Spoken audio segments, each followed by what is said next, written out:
This is Quick. I am Quickstep the Green Knight at your service. John. Hi. Crimson Lord. Matt. I'm Cheyenne. Joseph. And we are the MCTC Anime Club. Now, the anime we watched was the animated movie Tales from Earthsea, which it is a Studio Ghibli film based off, I believe, one of the stories from the Tales of Earthsea books. I'm not sure which this one is because this one is a little unfamiliar to me, but I do recognize the character Sparrowhawk, and I believe I've seen that in the woman. Basically, this one, we meet the main character, Aaron. He seems to be this mysterious lad who is saved by Sparrowhawk, who is the Archmage of the Rook. And they go into this venture finding this, which basically shows what the meaning of life is. That's the simplest way I can describe it. Anyone else have a better way? Guessing, now pardon me for saying this, but throughout the movie, it almost looks like a anime Studio Ghibli form of Lord of the Rings, except for less characters and there's no rings. And there's no eagles that can fly to save the day. And it There are doesn't take as dragons, long. Yeah, you don't need It 3 doesn't movies. take as long. 6 if you want to count the Hobbit. Nobody counts the Hobbit. Alright, back on topic. Maybe 2 short Initial thoughts, other than Crimson's. I thought it was a pretty solid hero's journey-esque story. Yeah, I really liked it. I liked it as well. It kind of reminds me, I don't know where the Tales from Earthsea was set, but it sounds like from the music, it sounds like it was either from Ireland or Scotland. Somewhere in that area, if you think about it. Orgies are made of fantasy world. Yeah, I'm gonna have to go with what Matt whispered, Shine. It is, while it is a made-up, from what the book said, it was a made-up fantasy world, but some fantasies can take inspiration from that. So possibly the music is giving the idea it's Scottish or Ireland because it was based off that kind of mythos. Or maybe it's American history. Or that, possibly. I'm not going to speculate what a Studio Ghibli film takes its inspiration from. Earthsea. No! No, you did not just No, no. No. Alright, does anyone else have any thoughts? Characters, design, appearances? I thought the sorry, what was the name of the evil mage or whatever? Cobb. Yeah, Cobb. Yeah, no, Cobb. I like the design and character of Cobb. Ugh. His voice was. Where have I heard that before? Orochimaru from SpongeBob. Oh, It okay. sounds like it though. Not even just that, his plan is similar. Ugh. Immortal life. It's creepy. And he's also got kind of the androgynous design going on. So He does. Yeah. Except when he got all old and.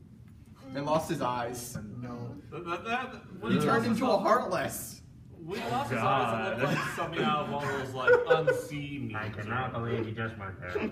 I went there. You shouldn't. It was a jump. It was an easy shot. It was, but still, that didn't mean take it. No, you do have a point. It seems that this movie kind of portrays on the balance between light and darkness, and how there can be no light without darkness, and vice versa. Or another example, you cannot truly live without dying. Like the whole, you can be an immortal, but it takes the meaning out of life if you can just live forever. Plus, who wants to be immortal?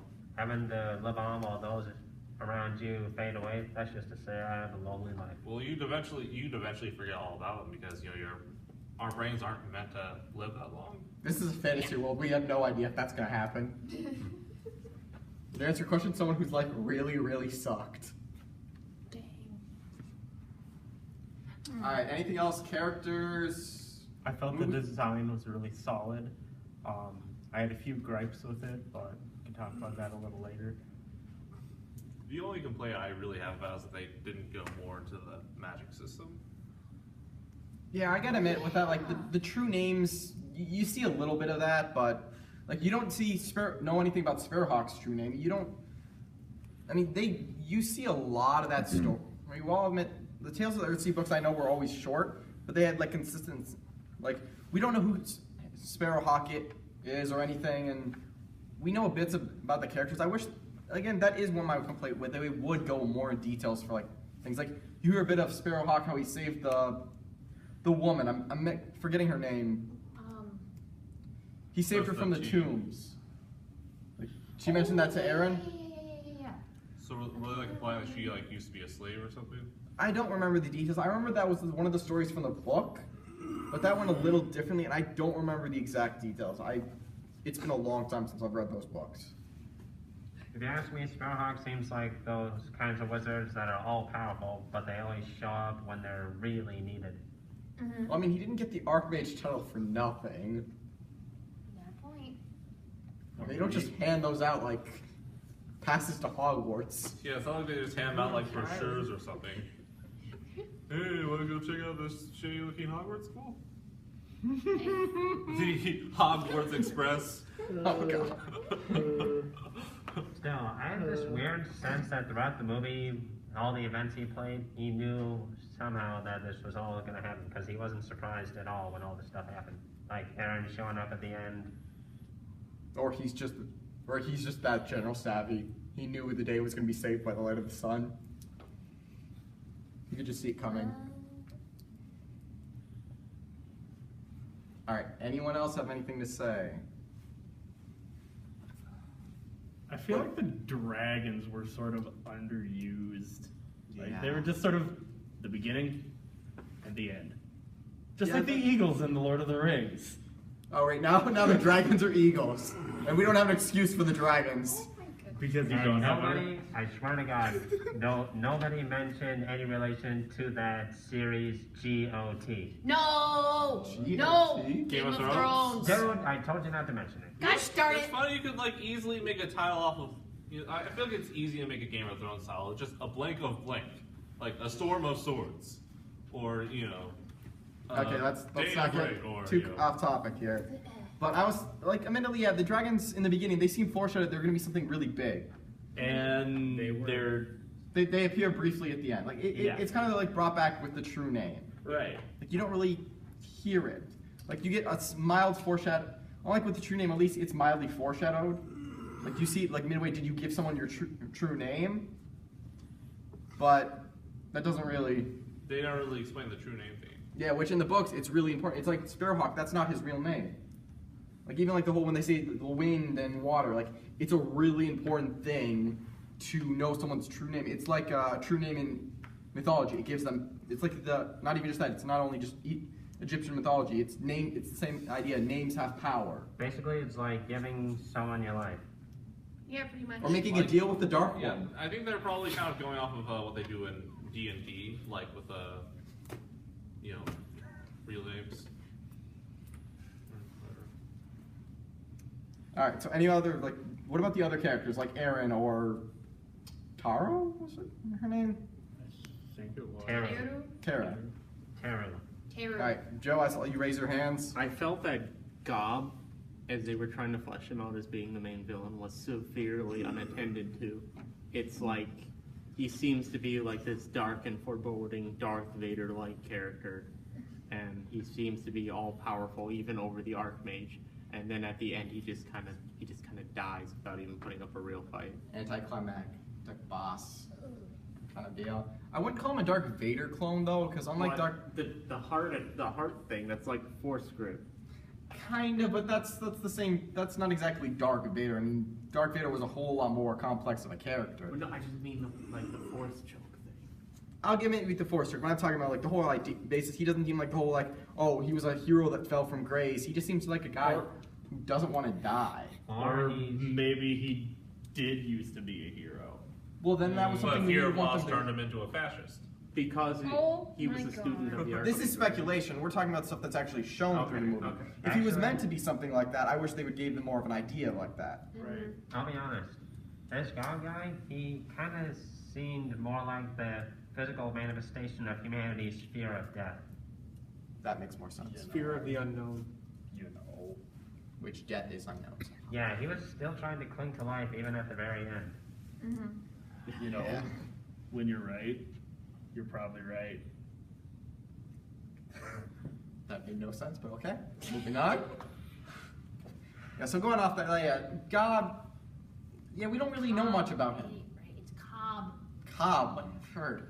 He's that unforgettable because he really doesn't do much. Like he leads up to that final moment. He brings Aaron forward, and he's really the closest foreshadowing he get. He's that weird liquid that got in Aaron's dream. Do they even give a name for that, or it's just some No. Just some black goop. like that's one of my biggest gripe in this movie is they don't explain much. I think that's supposed to be the darkness or something.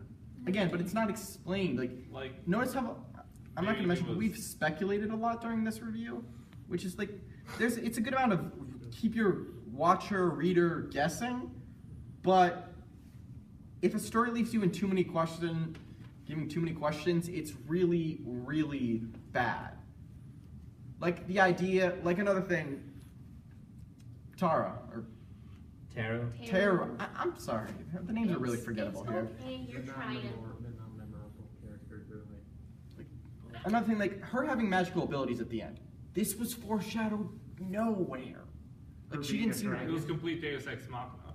exactly, and that's a really bad way to have a story. Yeah, like that whole dragon thing. It's weird. It's out of nowhere, and it doesn't seem really explained. I mean, I'm glad she's not a damsel in distress character, but it's still bad. It's not good because there's no foreshadowing. There's nothing. There was no reaction from the main character either when she revealed she was a dragon. He's like, oh, okay. Also, why didn't she just do that in the first place? Maybe she's one of those people who can't access their powers and it's subconsciously.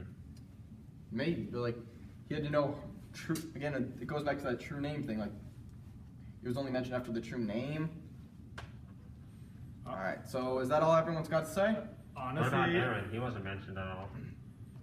honestly, I will admit, I zoned out halfway through this just because too many questions, like no answers. And then the main villain kind of Happened. breaking apart at the end and turning into the old lady from SpongeBob. Again, All right, let's do a brief talk about Aaron, and then go on to the next bit of this reveal. Who has anything to say about Aaron, other than the fact he didn't notice anything at the? The whole thing about killing his I wasn't here for the first part of the movie. Did they ever explain the whole thing about him killing his dad or No, whatever? I also think you did show up for the first part of the movie. Yeah, you did. They did? Yeah, you did. Maybe you weren't here mentally. Yeah, I don't know. That's another thing. Like it's an unresolved plot point. Like he killed his dad, and I don't remember. Did they give an exact reason? No exact reason. None maybe at all. he was under a spell. Just step. Yeah, I I mean, think they're going like kind of like a Jekyll and Hyde thing that is switching out between two different. maybe, but that's like no foreshadowing and anything. It's another thing. It's not given any details. Like I like Studio Ghibli. I've seen a lot of their films. And this didn't seem like a bad movie. It's just it leaves too many plot holes and too many things not brought up. Yeah, too many questions unanswered. This movie, I sort of feel like it did things without explaining them. Exactly. That Makes me was think of a series of kind of had us with a lot of questions, no answers. Like, Yeah. why did Aaron kill his father?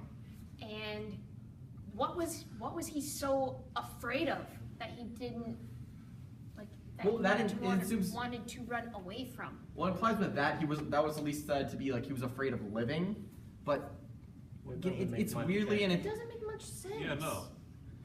the best point is either he's afraid of living or dark. It's just a plot hole that's in the movie. You know, they set Aaron up. You have that fight with the guards, and it looks like he's going to turn out that there's this other half of him, like this utterly berserk maniac that only wants to kill people. I mean, you Well, saw it's that grin not- on his face when he was fighting the guards. And he has no care for life, so it's a slight foreshadowing his fear of living, but also the fact that it's more.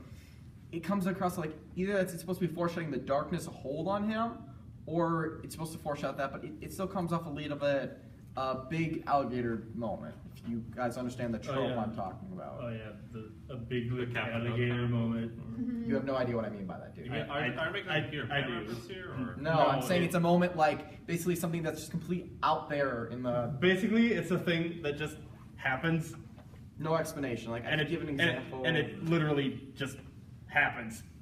Like like has anyone here seen? Okay, like I'm not gonna like go in that example. like no context, never happens again. It just poof. Exactly. Matt has shown he did know what I was talking about, despite sounding utterly confused when I named that trope. No, I'm not. I'm just a little surprised by your confusion. Like when they want to go with a plot device, but they end up abandoning it. Exactly, kind of. All right, is that all? Nothing more to say? I guess. All right, let's go on to voting. You mean scoring? Scoring, yes. All right, my score for this will be 3 out of 5 true names. 7 out of 10. No, it's out of 5. It's Oh, out of is that 5. five? Oh, sorry.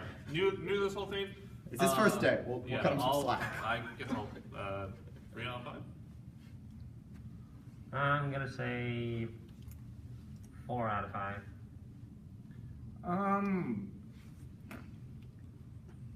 3 out of 5. 3.5 out of 5. 3.25 out of 5. That's a new one. That is a good one. That's a new one. All right, that's it for this review. Catch us next time while we watch Fate's Day Night: Carnival Phantasm. This is the Anime Club signing off.